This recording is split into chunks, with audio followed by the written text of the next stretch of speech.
نبی کریم صلی اللہ علیہ وسلم مدینہ منورہ کی چکل 9 کال پورا شو. پدې 9 کالو کې د کافرو سره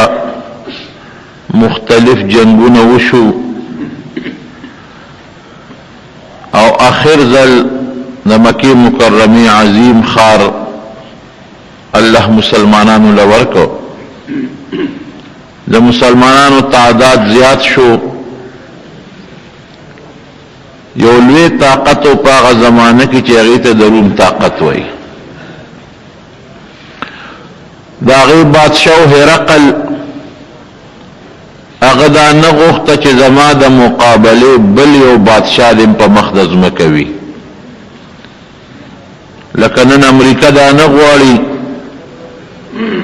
چې داغه د مقابله یو طاقت بل څوک یو د هغې دپاره هغه کوشش کوي. دغه رنګې د روم د بادشاہ هرقل دا نه غوښتله چې د روم په مقابله کې د لا بل یو بادشاہ وي، یو بله بادشاهي دي چې هغه په طاقت کې زموږ برابري. نو هغه دا کوشش کو چې څه وخت لاړ شم په مسلمانانو حمله وکم او د مسلمانانو طاقت ختم کم. دا بادشاہ هرقل اگر چې د زړه نه په دې پیو چې د آخري پیغمبر دی، رښتونی پیغمبر دی، ځکه په یو موقع باندې نبی علیہ السلام مبارک دته خط لېږلی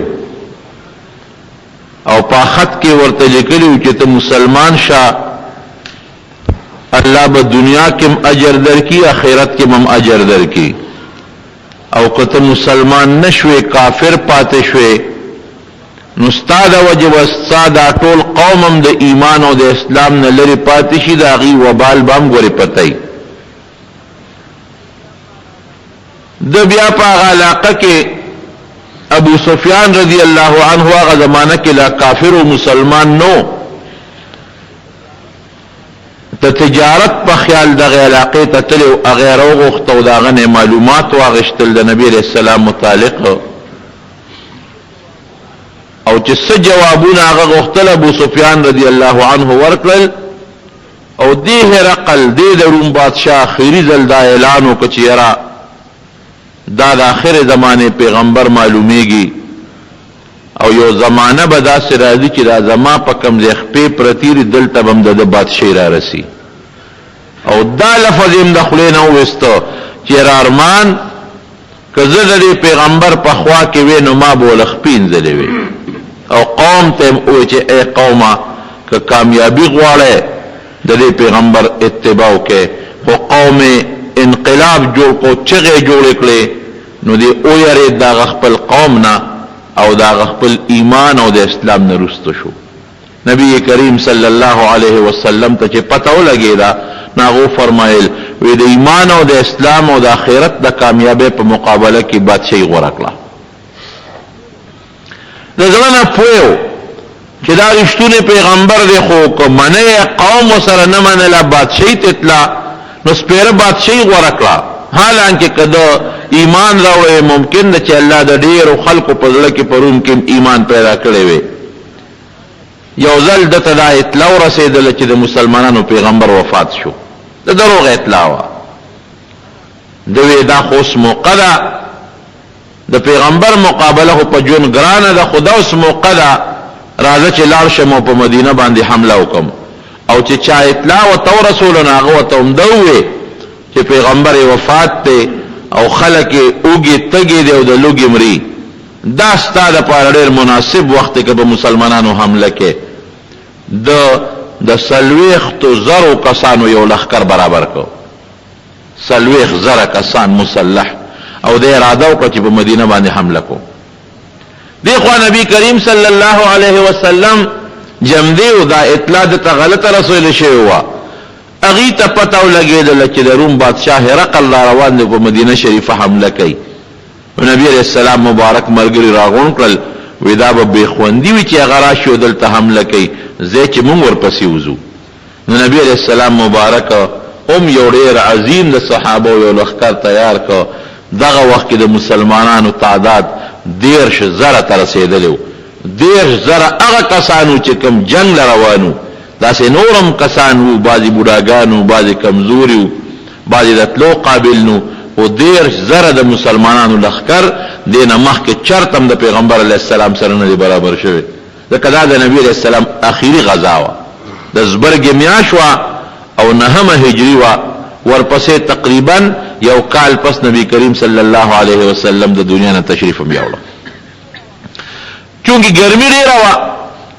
دا موقع داسې پیښه وه چې سخته ګرمي وه.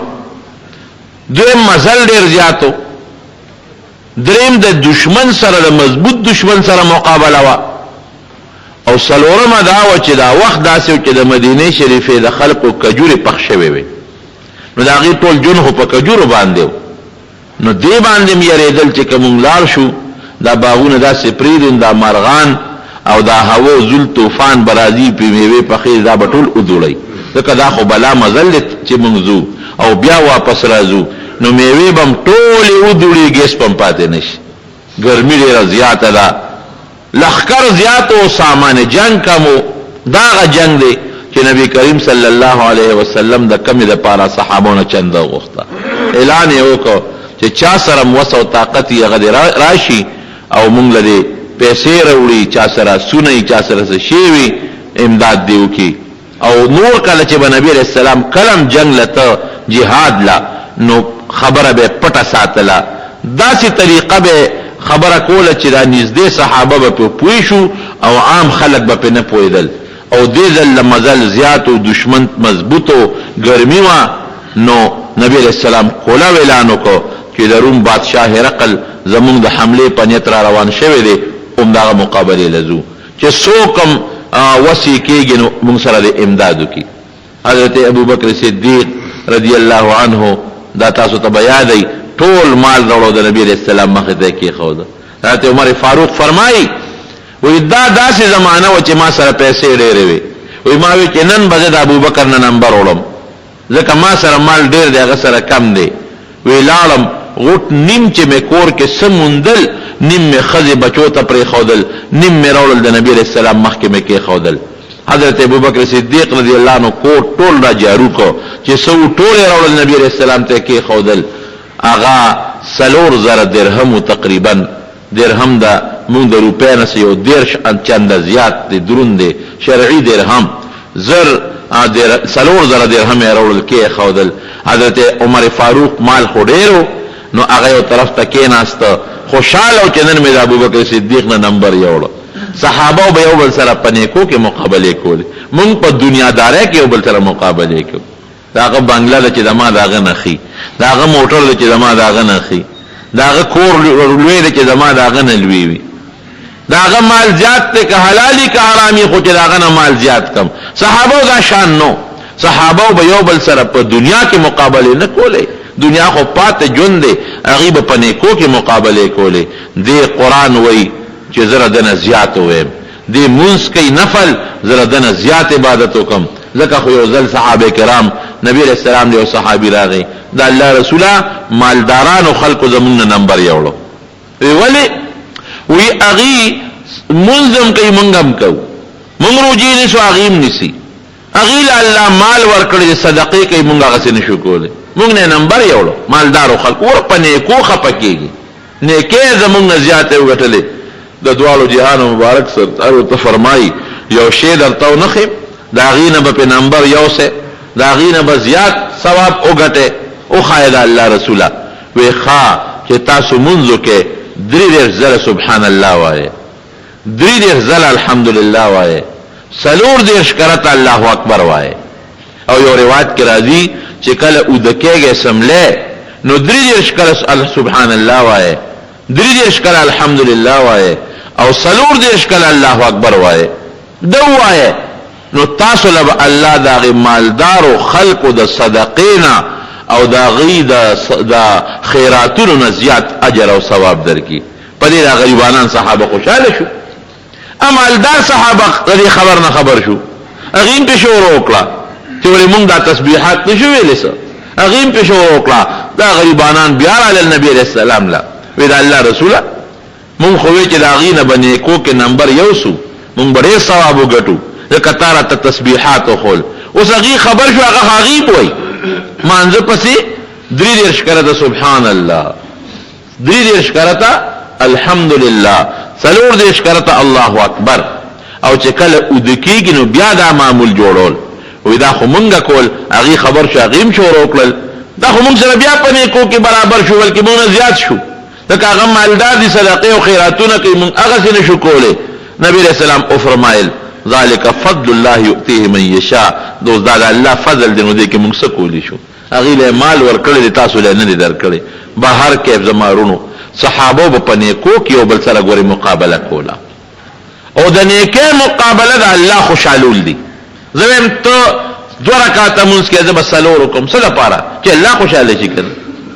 ته 2 روپے خیرات کې ز سلور روپے خیرات وکم چې الله خوشاله شي ته شپې تهجد لنه پاسه زبر شپې تهجد لنه پاسم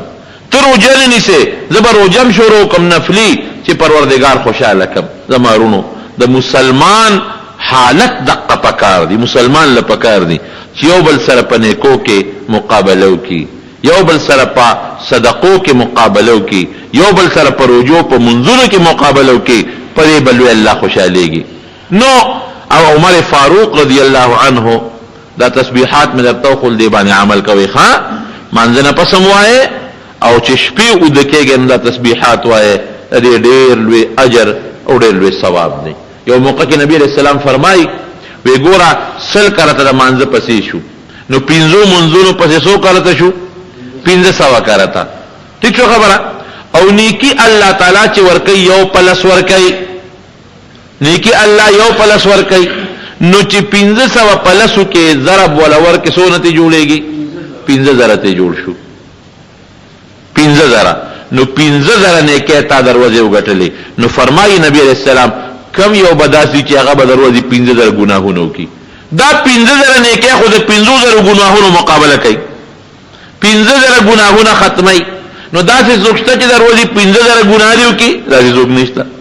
نو زمارونو دا تسبیحات خامخا وای او چې د شپې غسل وسله کې بیا نورم زیات جوړيږي بهر کیف عمر فاروق رضی الله عنه حضرت عثمان رضی الله عنه راغی 300 سونه راوستل دا الله رسول دا 300 سونه الله پلار کې او زر اشرفه دینار ورته وي اگر قیمتي شری د سرو زرو سکه دا د الله په نوم خیرات دومره په نبی علیہ السلام خوشاله شو چې هغه اشرفه دی لاسو کې اړول وینن پس چې عثمان څه عمل کوي د تبع هغه غلط عمل باندې ته نقصان اون رسي اگر چې هغه دا مطلب نه چې دی ګناهونه کوي یعنی مطلب دا چې دا هغه د پاره یو خوشحالي شو او دا هغه د پاره یو زیر شو الله به غلط عمل نه ساتي مطلب دا چې بس دې سکه نو بس دې معاف چې الله په دربار کې نو دا څه نه چې ګناه به کوي بخي به وتا هغه دا چې الله به د ګناه نه پاک ساتي بهر کیف دا د نبی رسول الله مبارک زوم دی څوک دا منوي چې په خپل نبی رسول الله خیرات نه کوي بل نه غواړي یاد ساته زیات ترغیب نبی علیہ السلام صحابه له خیرات او صدقې ورکړي دي خو ګوره په خپل بچو په خپل بیبيانو صدقه خورل بند کړیو دا پابندي و د صدقې مال به نبی علیہ السلام نه خوري دا غي بچي به نه خوري دا غوي نصیب به نه خوري دا غي بیبيانه به نه خوري دا غي د خاندان خلک به نه خوري اوس جایز دي نو اصلي سید چې وی نو زمونږ علماء اوسم دا فتوا ده چې کوم د نبی رسول الله اصلي سید وی هغه د صدقې لزان ساتي نه دې څوک صدقه ورکړي اگر چې نن سید دې پسې ګرځي چې د سیرم صدقه راکوا نه ده پکا نو ګوره د نبی رسول الله د خاندان باندې صدقه بند و دا غیره وجوي یو وجه دا و چې نبی رسول الله به خلکو له صدقې ترغیب ورکاو چې ورکوي چې څوک دونه وي چې ځان لغواړي څوک دونه وي چې ځان لغواړي زمارونو خبره مې دې پورې کوله چې زوم دې نبی رسول الله عثمان رضی الله عنه 300 سونه راوستل او زره شاپه راوللې نبی رسول الله په خوشاله دي عمر فاروق راغ عمر دل تراشه صبر مال دې راولو په سیب نیم مال مې الله پلار کې پیش کو او نیم مخبل بچو ته کور والا ته پرې خود ابو بکر دل تراشه صبر مال دې راولو په سیب کور کې مې چې سمندل ټول مې راولل وی خځې ته بچو ته رسه پرېښودل وی الله او د الله رسول مې پرېښود. دې ته ایمان وی، دې ته یقین وی، دې ته کلک عقیده وی چې په الله باور وساتي. اگر چې زموږ علما لیکي چې عام هر مسلمان له داسې نه دي پکار، دا هغه چاله پکار دی چې دا کلک یقین مضبوط عقیده. ځکه عام سړی که داسې وکړي چې ټول مال خیرات کې سبا سوالونه کوي، نه چې د هغه په الله پوره بروسه او پوره اعتمادي، هغه له داسې عمل پکار دی. بهر کیف نبی کریم صلی الله علیه وسلم مرګري تیار کړه، تیاری سے به په مدینه منوره پرېښود، وی ته به زما په ځای دلته کې خلیفه. او عبدالله ابن ام مکتوم رضی الله عنه په سترګو ړوند دی، وی ته پاتې شه ته به زما په ځای منځ کې په جومات کې. او بعضې صحابه څه کارونو ته وسپارل او نبی علیہ السلام مبارک روان شو. چې کوم منافقانو د مدینه شریفه هغې پراپیګنډې کولې، خلکو ته به یې مزه ګرمي ده، لا تنفروا فی الحر، ګرمي ده ګورې مړه به شئ مزه. الله وایي قل نار جهنم اشد حرا، جهنم اور د دې ګرمۍ نه زیات ګرم دی. دا ګرمي دې برداشت کړه، د دې ګرمۍ په برکت الله به د جهنم د اور د حفاظت نصیب کړي. خیر نبی علیہ السلام مبارک روان شو او صحابه ور سره په جوش در جوش روان شو. ساروی کم دي دتلو نو جناب دغه دې دا سوته وای یو روایت کې راځي چې حضرت عثمان د دریمې عیسې د لخر د سورلې تنظیم کړی دی. ګوري یو روایت کې دا سم راځي دریمې عیسې لخر لکه د صحابه تعداد څومره 10,000 کافر 40,000 روان دي، صحابه 10,000 وتل. نو چې د 10,000 کې د دریمې عیسې لخر څونه جوړیږي 10,000 جوړیږي. د 10,000 کسانو د سورلې تنظیم یو. بهر کیفو ساروی کم دی بیام کسان زیاد دی، نو نمبر په نمبر کسان تقسیم کړل. یو بلان دی رواني، دو بسواری چې سموداغه تیر شي دی به برسور شي، بل بکوس شي. په دې طریقه باندې صحابه کرام د نبی علیہ السلام په مرګرتیا کې د مدینه منورې نه وتل. د زبرګي 15 ورځ وا او د 9 ورځ وا، د 9 او 9 هجری وا. حضرت ابو ذر رضی الله عنه فرمایي دا اکابر صحابانو یو صحابي دی، وی ما سره یو اوخو ټاپو،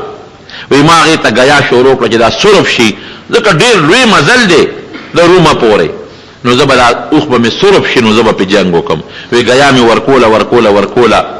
وی دې کې چې خبر شوم چې نبی علیہ السلام خو اوت روان شو، وی ما وی چې ورېږه یو 2 ورځې پس به ورپسې وځم، ځکه زما دا اوخ دی چې دله ګیا ورکړم او صرف یې کړم. وی هغې له مې ګیا ورکړه، وی خوند مې ونه کړه، اوخ مې خوند ونه کړه، صرف نه شو. لکه میں سوچ کاؤ چې اوس پس کېږي. نبی علیہ السلام قرآن لال او صحابه هم لاړل او دماغ اوخ د تلو قابل هم نه دی. نو وی جامې مې راواغشتې، صادر مې راواغشته او سامان جنگ مې راواغشته، غاړه کې مې واچو، پیاده ورپسې روان شوم. پیاده د مدینې منورې نه نبی علیہ السلام پسې مې ځان ورسو. چې ورسېد نبی علیہ السلام ډېر زیات خوشحاله شو. وی ای ابو ذر پیاده سفر دی وکړ، یوازې سفر دی وکړ، یوازې به د دنیا نه آخرت ته ځې او یوازې به آخرت کې د الله دربار کې حاضرېږي. د پیشنګویي ورکړه. واقعي همغسې وشوه. دې د ربضې په مقام کې حضرت ابوذر رضی الله عنه ربضه یو ځای دی یا ربضه، هلته دې غریب وفات شو. څوک شته نه چې دفن یې کړي، ځکه نبي علیہ السلام مبارک پیشنګویي وه، یوازې به د دنیا نه سفر کوي، څوک شته نه چې دفن یې کړي. بیا حضرت عثمان رضی الله عنه او بل روایت کې بل صحابي یادی اپې راغی، هغه ول د کفن تنظیم وکړ او بیا دفن کړ. نو نبی علیہ السلام او فرمایل یوازې بځي او یوازې به د الله دربار کې پاسې الله ته به مخامخ کېږي د قیامت پر ورځ باندې. چې په لاره باندې روان دي منافقین پاتې شو، هغې خو لا نه لرل. بعضې معذورین کم ړوند دی، کم ګوډ دی، کم شل دی، هغه هم پاتې شو لا نه لرل، د تلو قابل نو. او بعضې داسې مسلمانان چې هغې سره د تلو سامان نو او نبی علیہ السلام سره سنوچې ولی ورکړی وی، سامان جنگ نشته، اس اوښه څه نشته، نو هغې ته وی تاسو مه ځئ را سره. قرآن حکیم کې الله فرمایي هغه خلک ترى اعینهم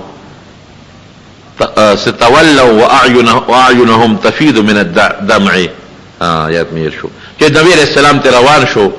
دوی غریبانان په جړا شو. د الله رسول ته ځې مونږ یوازې پاتې کېږو، مونږ سره څه شته دی نه چې په جنګ له لاړ شو. خیر نبی علیہ السلام مبارک تسلی ولا ورکړه. نو مدینه منوره کې څوک پاتې منافقان، بیماران، معذوره، یا هغه خلک چې هغوی سره سامان جنگ نو سنو، او یا دا څو کسان چې پیغمبر علیه السلام څه مقصد دپاره پرېښودل، څه ډیوټي ورته حواله کړه، دا پاتې شو. یو 3 کسه مخلص صحابه هم پکې پاتې شو. یو کس حضرت هلال ابن امیہ رضی اللہ عنہ، یو حضرت مرارہ ابن الربیع رضی اللہ عنہ، او یو کعب ابن مالک رضی اللہ عنہ. دا 3 مخلصان کلک مسلمانان هم پاتې شو. نبی علیہ السلام مبارک چې پلا رضی د سمودیانو په کلی باندې ورغی. دا هغه کلی دی چې الله تعالی په دې کې یو زمانه کې کافر مردار کړي. مضبوط وسمود الذين جابوا الصخر بالواد، دا ډېر مضبوط او پهلوانان خلکو. د صالح علیه السلام اوخه منقله او بیا په الله عذاب راوست چې په دې لاره تل نبی علیه السلام اعلان وکړو، وی د سمودیانو په کلی تیریږو. دا هغه کلی چې الله په عذاب نازل کړی دی، دلته به زر دی، دمه به نه کوي، د دې ځای دا اوبه به نه استعمالوي، او چې په لاره تیریږي سرونه به ښکته کې وجاړی به. اسې نه، د الله تعالی هغه قهر او غضب چې په دې قوم نازل دی، هغه په موږ نازل نشي. بعضې صحابو ډېر ګڼو نو چا دا اواز نه اورېدلی، نو هغوی هلته کې ځان له وړه غږلي او د هغې علاقې اوبه استعمال کړې وې. نبي علیه السلام چې ته چې پته ولګېده، وایي د وړه څاروو ته واچوئ، په خپله یې مه خورئ. او بیا د هغې کلي نه بار یو بل کوي دی، صالح علیه السلام اوښې به چې اوبه څکلې، وایي دې کوي باندې اوبه وڅکې، د دې نه ځان له اوړه واغږې، د دې نه څاروو له اوبه ورکې، په دې اودسونو کې. د مارونو دې نه زموږ علما ښکاره دا خبره معلوموي چې کم قوم الله برباد کړي، هلاک کړي، هلته اوسېدل نه دي پکار، هلته تماشو رتل نه دي پکار، دا هغه علاقې اوبه څکل نه دي پکار. ولې؟ ځکه اوس هم د الله تعالی د قهر او د غضب اثر په هغې علاقه باندې پروت دی. او نن زمونږ خلک څه کوي؟ وایي دا کندرات دي او تماشې لځو، سیل لځو. دا د پخوانو قومونو هغه بوتان دي، تماشه کو. او دا هغه علاقه ده چې پکې خلک هلاک شوی دی، د دې سیر و تفریح کو، دا ډېره لویه ګناه ده. لکه موږ په قهر د خدای خته یو که نه، کوم قوم چې الله هلاک کړي موږ هغې له حفاظت کوو. د دې حفاظت پکار دی. نن هم په اخبار کې تاسو ما یو تصویر وکتو چې در پاکستان نه بوتان چې امریکې ته تختولي پټ کړي یو، هغه واپس پاکستان راوړل او صاحب ډېره خوشحالي پې کوله چې په سوونو بوتان و، موږ خپل بوتان پیدا کړل، واپس هم کړل. او تصویر هم د خدای د قهر نه نه یېرېږئ ظالمانو. د بوتانو په راتلو باندې خوشحالي کوئ، بوتانو له عجیبګرې جوړوئ. دا زوړ تهذیب دی، دا زوړ تهذیب الله تباه کړی دی. چې الله یو قوم تباه کړ، الله په قهر نازل کړ، نو قوم ته د عبرت په نمونه وښایه چې ای قوم عبرت ته والی. دا نه چې د سیر و تفریح په غرض قوم ته ښایې، هغوی له حفاظت ورکوئ او زه او د هغې سیلونه کوئ او هلته کې دمې کوئ. دا ټول د شریعت نه مخالف خبرې دي. د مینا سره خوا کې یو ځای دی چې کوم ځای کې راتیانو لښکر هلاک شوی،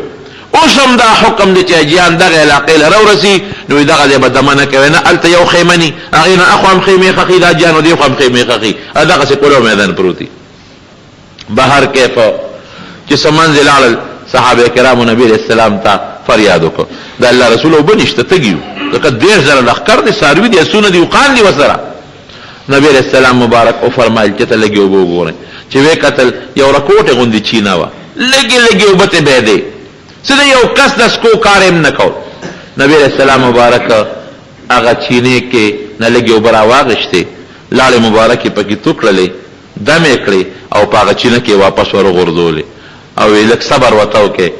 صحابي فرمایي وی لږ صبر هم ورته وکړو، وی داسې اوبه ترې روانې شو لکه د نیر په شانتې. او وی فرمایل چې ای معاذه، حضرت معاذ رضی الله عنه صحابي هلته موجودو، وی دا اوبه جاری شوې او یو زمانه به پتا راشي ته به ووینې چې د دې چینې د برکته به د دې نه ګیر چاپېره چې څومره علاقه ده، ابه خشته سرسبز شاداب او باغونه اعلی اعلی چمنونه به ښکارېږي. واقعي تر ننه پورې هغه چینه د یو لوی نهر په شکل کې بهېږي، څومره زمانه پې تېره شول. تپوس یې وکړه په لاره، د نږدې ملګرو تپوس پې یې کو وی کعب څه شو؟ کعب نشته. دا کم صحابي چې پاتې شوی دی. یو صحابي ورته فرمایي وی صاحب مالدار دی کنه، پیسې وسره شوی دی، اوس په جهادونو څه کوي؟ بل صحابي وی نه څه وجه به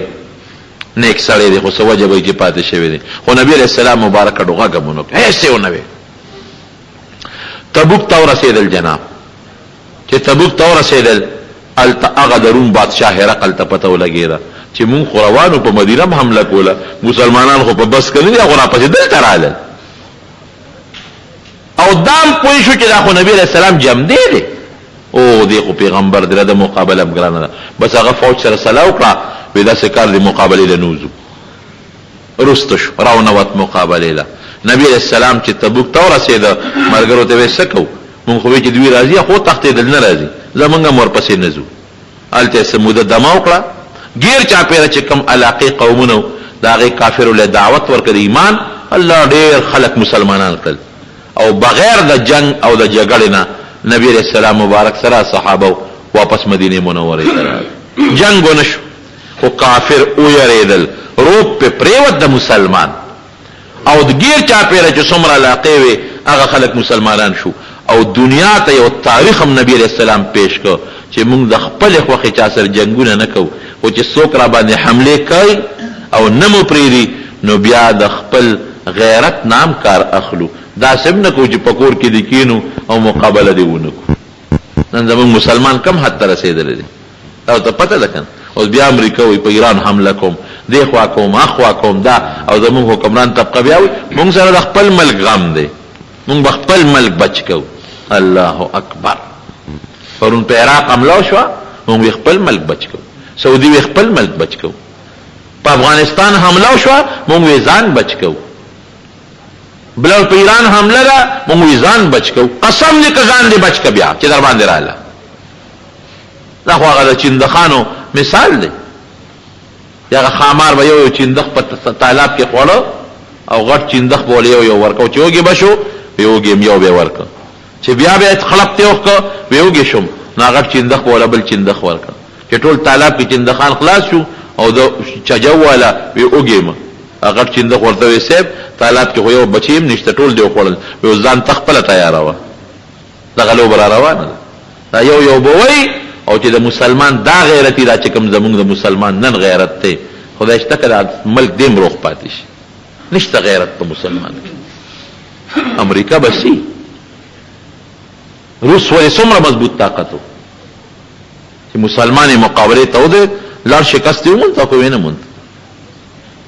انډیا څومره مضبوط طاقت و د سن 65 جنگ کې چې د مسلمانانو بهادري ترمنځ شوه، هیڅ ساز و سامان مسلمان سره نو. ولت ورځ جنگ شوی پاکستان کې مردکې نو پاتې،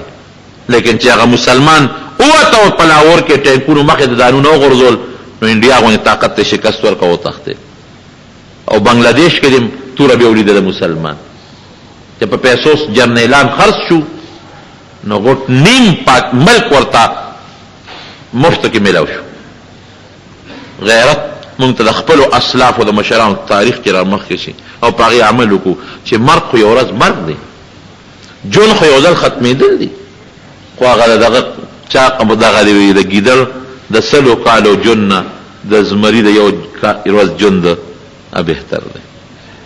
نو نبی کریم صلی الله علیه وسلم دا تاریخ خو ایرانه لغوی په نزور پسې خدا مرته خو چې دا په 900 کیلومتر مزل مرپسې وکړو. واپس نبی علیہ السلام راغی مدینه شریفه ته.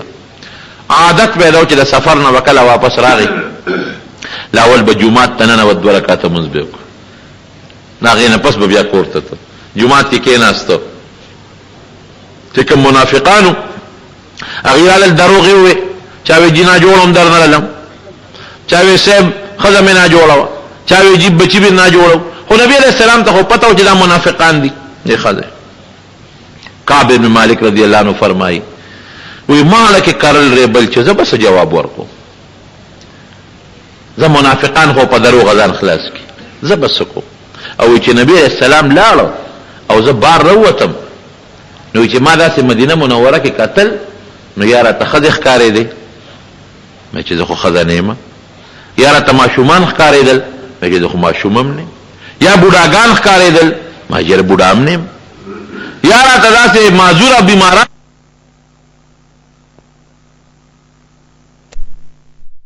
کنو الله بخیر کی نن مې دا ټول خپلوان جمع شوي دي بیا به خدای خبر جمع کېږي که نه په دې وجه لانړه بل ملګري مراره ابن الربیع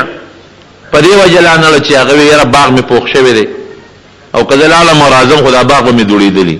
زه ډېر جهادونه مې کړي دا یو پکې نه صحیح او کعب ابن مالک وی زه 10 ورځې نه زیات مالدار یو ورځم نو ډېر مالدار وی 2 اوښې مې ساتلې وې جهاد له کوئی ناراسته پاتې کړه وی ما وی چې ځکه خیر نبی علیہ السلام روان شي نو بس وزم به وسره وی چې هغه روان شو وی مې چې راځه ما خو ساروي تکړه دي ما خام به پسې وزم لار کې به راواړو وی چې ما خام شو وی مې چې شپه به وکم او سار به را لاندې کم چې سار شو وی مې چې ما خو سره خو 2 خانې دي او بس که خیر ما زیګر به پسې وزم وی په دې چل کې را باندې ناراستی رااله او چې بیا راته پته ولګي د نبی علیہ السلام دومره لري تلو چې بیا ورسېدې نشو چې واپس شو د خپل رشتہ دارانو سره مشورې مې کولې چې څه کوم وی هغې به راته وی چې خیر دروغ ورته ووایه چې نه جوړوم بیا به توبه وباسي امام دې هغه کې وی چې څه بانه جوړوم بیا مې وی چې نبی علیہ السلام ته مې دروغ وویل بانه مې ورته وکړه نو نبی علیہ السلام خو به زه خطا کم په خپلو دروغو خو هسې نه چې الله خبر کړي الله وتعالی وی بیا به څه کېږي وی چې څنګه نبی علیہ السلام مبارک راغی نیغ رالم جماعت ګوټ کې کېناستم منافقان راځي دروغ باندې کوي نبی علیہ السلام ورته وی ښځې وی چې ده را مخامخ شو مسکې شو خو داسې د خفګان مسکا یې وکړه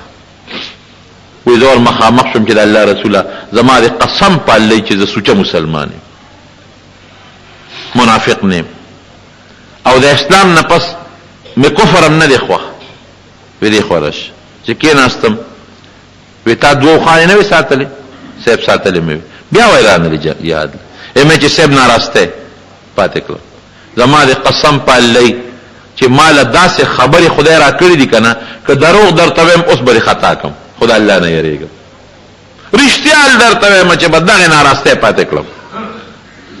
وی ما ته نبی علیہ السلام وفرمایل چې زه ستا فیصله به الله کوي پاسېدم وی تپوس مې وکړه چې زما په شان معامله بل چا سره شوې ده که نه وی ستا هغه 2 ملګري هلال ابن امیه او مراره ابن الربیع هغې سره هم دا معامله شوې ده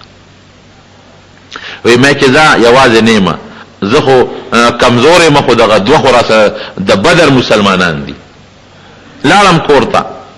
نبی علیہ السلام مبارک اعلان وکړو چې د 3 صحابو سره به هیڅوک خبرې نه کوي سلام به پې نه اچوي د سلام جواب به نه ورکوي خبرې به ورسره نه کوي خلکو را سره خبرې به نه کړي جومات ته به رالمه نبی علیہ السلام ته مخامخ ودرېدم چې سلام به مې واچو نو داسې به مې د هغه شونډو مبارک ورته کتل چې جواب را کوي او که نه را کوي او مخ به رانه داسې واړو نو په مانځه به ودرېدم نو چې په مانځه به ودرېدم نو ما به په مانځه کې ورته داسې پټ پټ کتل چې ما ته ګوري که نه ګوري نو چې ما به سترګې د نبي علیہ السلام طرف داسې ورواړولې نو زر به رانه مخ بل طرف ته کړ او چې سترګې به مې قبلې ته کړې بیا به راته کتل چې چا باندې به سلام مې واچو جواب چا نه راکو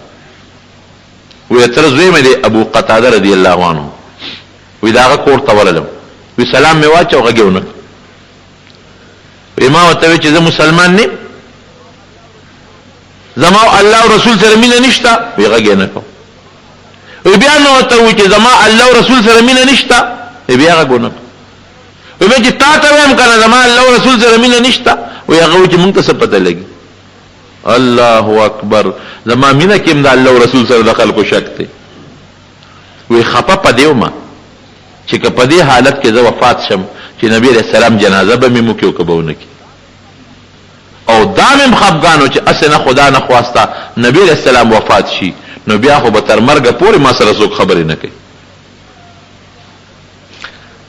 څه موده چې تېره شوه نبی علیہ السلام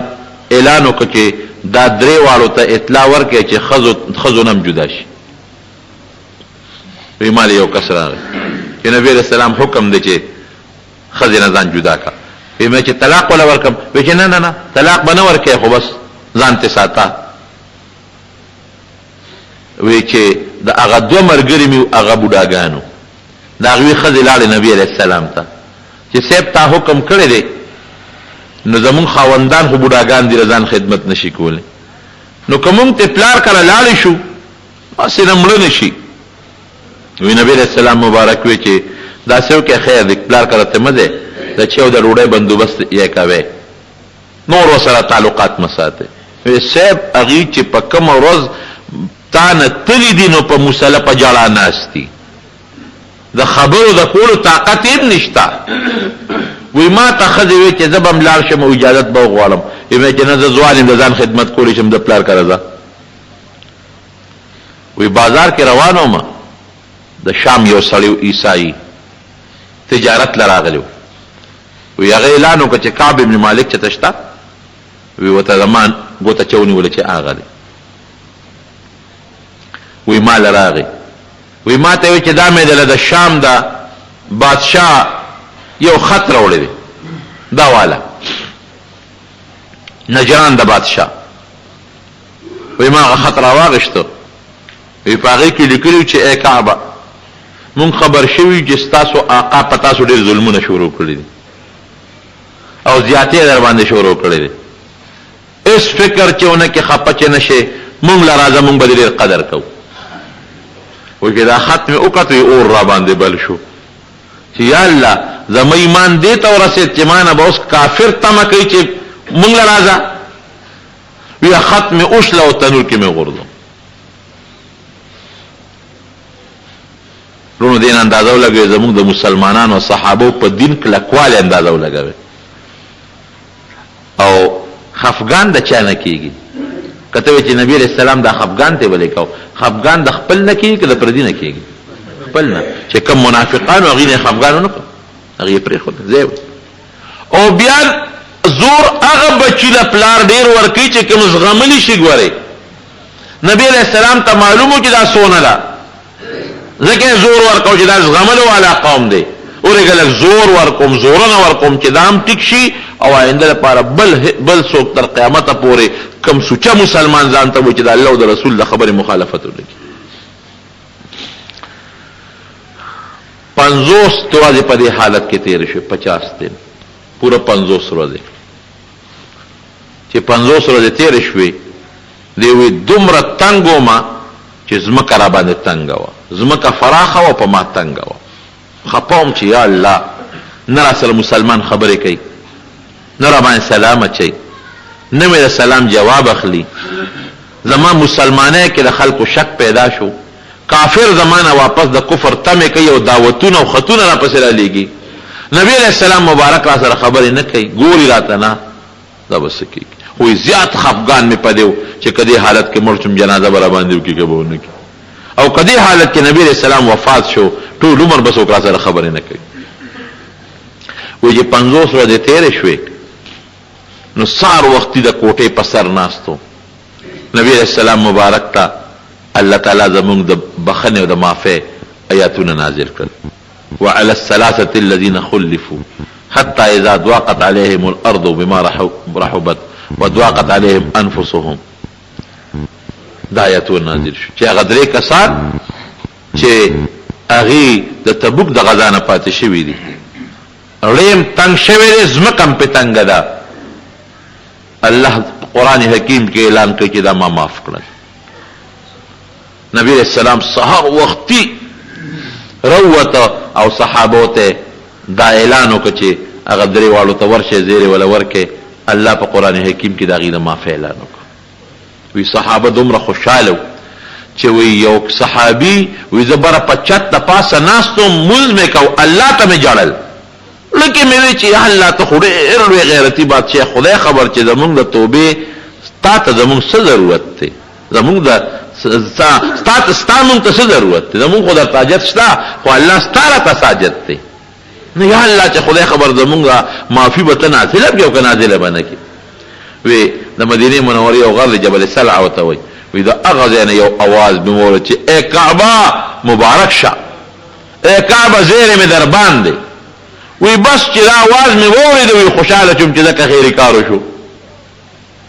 وی چې زه څنګه د کوټې نه راکوشم یو صحابي په منډه را روان دی زما کور له چې څنګه راغی ما ته چې مبارک شه ولې ستا متعلق رب العالمین په قرآن حکیم کې د معافی اعلان نازل کړ وی زر مې هغه خپلې دوه جامې دا دوه را سره ډېرې اعلا وې داسې خشته جامې را سره نورې نه وې وی هغه مې زر لرې کړې نورې مې واغوستې او په زیري کې مې هغه دله ورکړې اوس هم دا زیرې چې خلک ورکوي که نه څوک چاته وي زوی دی شو یا زوی دی راغی او پې خوشحاله شي او په خوشحالۍ کې دا زیرې ورکوي دا ثابت دی ښه دا سنت دی دا صحابه کرامو طریقه ده د په زیرې کې او په خوشحالۍ کې خپلې اغوستې جامې لرې کړې دوه صادر یو لنګ او یو د کمیس په ځای صادر اعلی قیمتي هغه په زیرې کې ورکړل وی شابه زر راځه نبی علیہ السلام درته په خوشحالۍ کې په استقبال وی جمعات ته رالم وی چې رالم د ټولو نه مخکې حضرت ابو طلحه رضی الله عنه را منډه کړې او ما ته را تر غاړه ورته وزیرې راکړه او خوشخبري راکړه وی قسم دی چې د ابو طلحه را تر غاړه وتېدل وی دا به مې په جون کې میر نشي وی چې ورلم وی نبی علیہ السلام مبارک په محراب کې ناستو او وی مخې داسې پړقېده لکه د څوارلسمې د سپومې په شان دی او وی ما ته خوشخبري راکړه او ما ته وی چې ای کعبه خفه کېږه الله زور درکړ ولې چې تاسو زما د په جهاد کې د تلو د الله او د رسول له حکم تابعداري ونه کړه لیکن الله تعالی د ډېر لوی انعام هم ګورې درکړ د یو صحابي دومره بهترین انداز باندې الله تعالی د توبې د قبولیت او د معافی اعلان په قرآن کې نه دی کړی کوم چې د درو صحابه کرامو شو ځکه الله په قرآن کې چې د یو چا متعلق اعلان کوي د معافی دا ډېره لویه خبره ده موږ خو په دې شک کې یو چې الله موږ ګناه معاف کړو که معاف هم نه کړي موږ خو په دې مصیبت کې پراته یو که منځونه کوو که روجې نیسو که سجدې کوو شک هم دی ټیک ده الله نه به تمه کوو خو بیا هم سړی یریږي د شیطان د غلبې نه موږ یریږو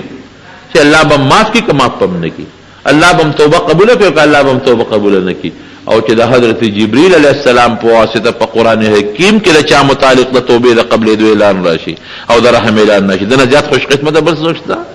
ان مع العسر یسرا ان مع العسر یسرا سختۍ سره اسانتیا وي تکلیف سره راته وي زموږ پښتانه وایي بهر کې زمارونو دی څه وایي دی وایي چې نبی علیه السلام دا آیات را باندې ولوسته وایي مې چې د الله رسوله زما د مال او دولت ته وجه نه زه پاتې یم ناراستی را باندې راله زما چې څومره مال دی دا ټول د الله په لار کې وقف وی چې دا څه نه ده پکار ټول مه وقف کوه ځان ته څه دې پرېږده وی ښه د خیبر ځمکه به ځان ته پرېږدم باقي مال چې دی دا الله ته وقف وی ښه نو داسې مه وقف کوه ستا تربوران او رشته داران کمزوري دي په هغې کې تقسیم کا هغه بل صحابي راغی هلال ابن امیه وی صاحب زه د خپلو رشته دارانو د وجې نه د جهاد نه پاتې یم ما د نن نه اعلان دی چې د ما رشته دارانو سره تعلقات ختم وی نه خیر دی تعلقات مه ختموه خو داسې کار بیا مه کوه ابل صحابي راغی مراره ابن الربیع وی د هغه خپل باغ د وجې نه د جهاد نه پاتې شوم د ما باغ د الله په نوم خیرات او وقف کعب ابن مالک څه وی وی مونږ درې واړه رښتیا وبچ کړو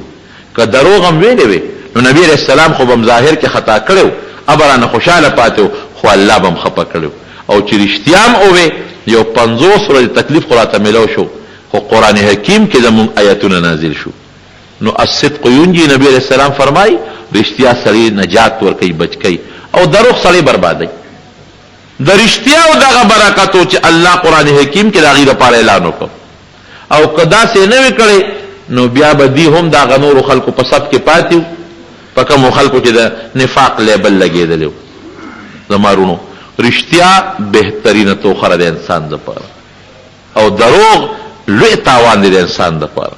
مونږ خلک دروغ ډېر وایو رښتیا کم وایو او زیات دروغ مونږ وایو څه دپاره دې دپاره وایو چې دا ملګری رانه خفه نه شي که رښتیا وایم دا ملګری به مې خفه شي خرونو تاسو نه یو تپوس کوم ملګری خفه کول ښه دي که الله خفه کول ښه دي وایه که نه ملګری کوشش کوه چې ملګری م خفه نه کړي خو که داسې مقرره چې یو خامخا خفه کېږي یا به الله خفه کېږي یا به ملګری خفه کېږي نو چې الله نه خفه نه شي ملګری به خپل کار کوي مونږ الله خفه په دروغ وایو بنده خفه کوو نه پام کوئ الله مه خفه کوئ که مرګري خپه شي یو بنیادم خپه شي خیر دی او چې الله خپه نشي. زه په خپل سیاسي جون کې ما نه ډېر خلک خپي زه رښتیا وایم څوک راشي د ما دا کار وکړه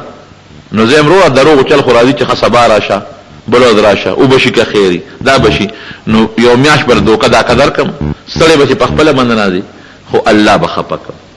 ولې الله خپک صاحب پرشتیا خبره کوم دا کار دی کیږي او دا کار دی نه کیږي نو ظاهر کې خلک یو ورځ نیمه خپه شي رستو بیا خوشاله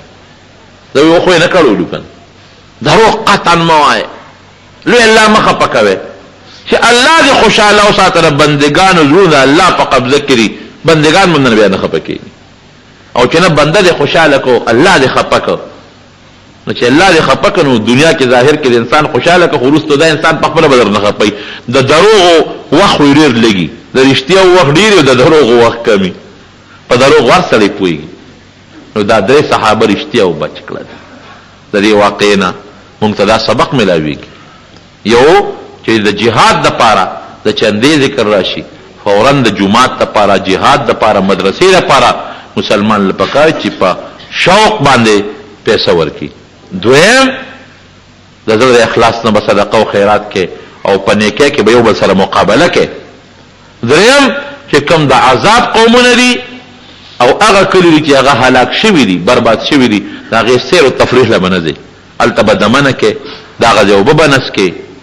التک تیرېږي جلا سره به تیرېږي. څلورم د پیغمبر علیه السلام او د الله په هر کار کې اتباع تابعداري وکړي دروغ نه ځان ساتي رښتیا به او که دنیا کې تکلیف او راحت تکلیف دل راشي دا به یقین ساتي چې دا تکلیف عارضی تکلیف ته ان شاء الله دینه پس پر الله تعالی خوشحالي راکړي لکه د صحابه باندې کوم تکلیف راغی یا څوک چاله مبارکي ورکړي دام جایز دي دینه معلومه شو یا څوک په مبارکه کې چاله زیر ورکړي دام ته ثابت شو یا د خوشاله په موقع څوک چاته ورتل غاړوزي دام ته نه ثابت شو یا عارضی ته ور د دین په بنیاد که څوک چا سره خفغان کوي د دنیا په بنیاد نه دین په بنیاد عارضی خفغان ته مونږ نه کې خبره سره نکوم ته روجر نه سي خبره سره نکوم ته ټي او وی سي ارونو پسې ګرځي ناروا پسې ګرځي او خبره سره نکوم تعلق سره بندوم بالکل دار دی واقع نه معلومیږي زمارونو نو کوشش به مونږ دا کو چې مونږه د شریعت د هر حکم پابندي وکړو. د دنیا جون اسم تلو والا جون دی د آخرت همیشه جون دی د الله نزدېکت دا همیشه جون دی. نو الله تعالی دې مونږه د آخرت په خوشاله باندې خوشاله کی او د دنیا د مصیبتونو آفتونو لا مونږ محفوظ وساتي. د هر قسم اسلامی کیسټو د ملاویدو پتا یاد ساتئ. ایوب اسلامی کیسټ مرکز د قصه خوانی بازار شاته پیښور خار.